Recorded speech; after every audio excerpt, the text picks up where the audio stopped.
Good morning. Welcome to today's news analysis. China passes new land border law amid military standoff with India. The country's national legislature has adopted a new law on the protection and exploitation of the land border areas, which could have bearing on Beijing's border dispute with India. Members of the Standing Committee of the National People's Congress approved the law at the closing meeting of a legislative session on Saturday. The law, which becomes operational from January 1st next week, stipulates that the integrity of the People's Republic of China are sacred and inviolable. The law also stipulates that the state shall take measures to strengthen border defense, support economic and social development as well as opening up in border areas, improve public services and infrastructure in such areas, encourage and support people's life and work there, and promote coordination between border defense and social economic development in border areas. It said the state shall follow the principle of equality, mutual trust, and friendly consultation, handle land border related affairs with neighboring countries through negotiations to properly resolve disputes and long standing border issues. India and Bhutan are the two countries with which China is yet to finalize the border agreements, while Beijing resolved the boundary disputes with 12 other neighbors. United Nations celebrates climate action in India on Founding Day. The United Nations in India commemorated the 76th year of its founding with a celebration of climate action in India, highlighting its enduring partnership with the government and the people of India. The commemoration also showcased the incremental role young people are playing in India achieving its climate ambition.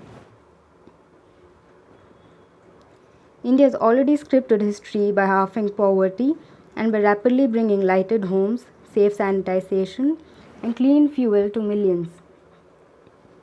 India has made tremendous gains in accelerating progress towards the SDGs. Now, India is about to script history on climate action, and if we look forward to its contribution, said Yasmin Ali Haq on behalf of the UN and India. Indian partnership with the UN spans all 7 decades of its life. India signed the founding charter on the United Nations in San Francisco on June 26, 1945. The charter came into force on October 24th of the same year, an anniversary commemorated worldwide as UN Day. The values that have powered the UN Charter for the last 76 years, peace, development, human rights, and opportunity for all, have no expiry date. The Congress will launch a massive agitation against the continuous hike in fuel prices from November 14 till 29. Party General Secretary K.C. Venugopal announced on Saturday. As of Sunday, both petrol and diesel prices have risen by 35 paise a litre in the national capital region, where following the hike, petrol is now available at Rs 107.59 per litre and diesel at Rs 96.32 per litre. Similarly, price of a litre of petrol has reached 113.46 in Mumbai and diesel has reached Rs 105.4.38 a litre. This is the 5th consecutive day the prices have risen. Prices differ from state to state depending on the incidence of local taxes. The total increase in petrol prices since May 5, 2020 adds up to Rs 35.98 per litre for petrol and Rs 26.58 per litre for diesel. Congress General Secretary Priyanka Gandhi was among the Congress leaders who took a dig at the central government over rising fuel prices on Sunday. Senior Congress leader P. Chidambaran said that taxes on the fuel should be reduced based on the suggestions by the Reserve Bank of India. It is only the greed of the government which has given rise to petrol and diesel prices. That is why the RBI says pump prices deserve lower taxation. RBI is repeatedly telling the government that the pump prices must be reduced.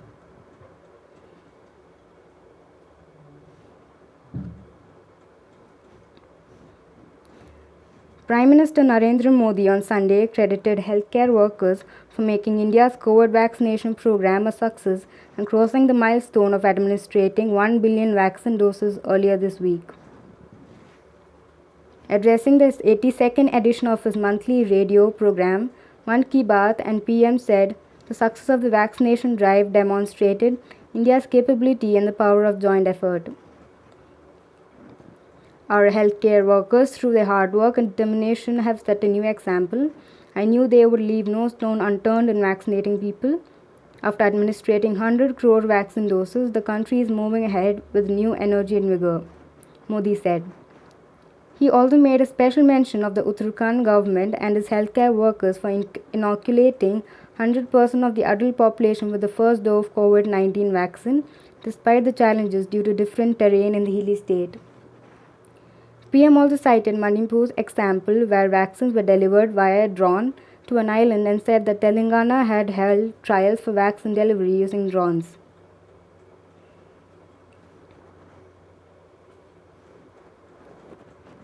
After solar, Cochin International Airport taps hydropower.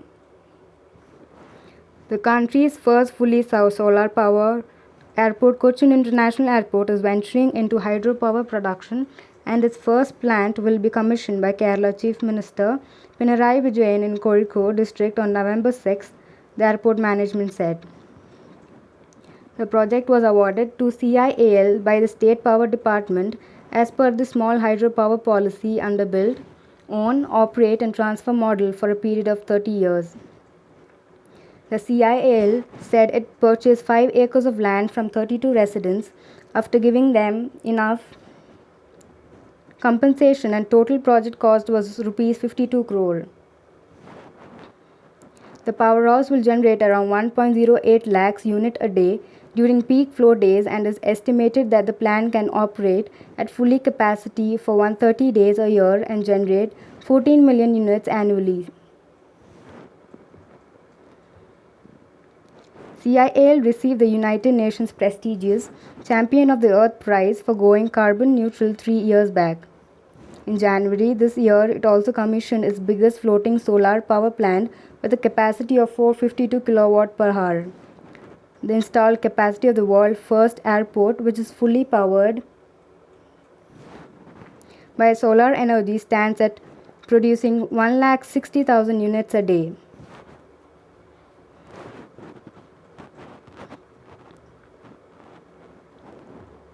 As India gear up to take an arch rivals Pakistan in the first match at the ongoing T20 World Cup in UAE, former cricketer Mohammad Kaif shared some words to advise with the fans from both the nations. This was all the first time Kohli and Babar are going to head as a captain. Kohli, who is leading the side of his final T20 assignment, will look to maintain India's perfect record against Pakistan in the World Cups.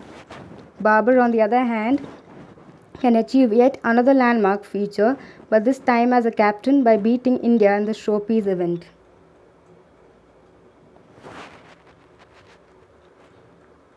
PM Modi to visit Italy, UK to attend G20 COP26 conference to hold bilateral meetings on sidelines. Prime Minister Narendra Modi will visit Rome in Italy and Glasgow in UK between October 29 and November 2 to attend the G20 summit and the World Leaders Summit of the COP26 conference respectively, the Minister of External Affairs said on Sunday. The meeting would be the 80th G20 summit that would be attended by the PM. Modi has been invited by the Italian Prime Minister and will participate in the 16th G20 summit in Rome from October 30 to 31st.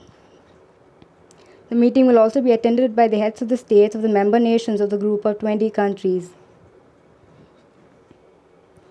The G20 has emerged as the premier global forum for international economic cooperation. India is scheduled to host the G20 summit in 2023 for the first time.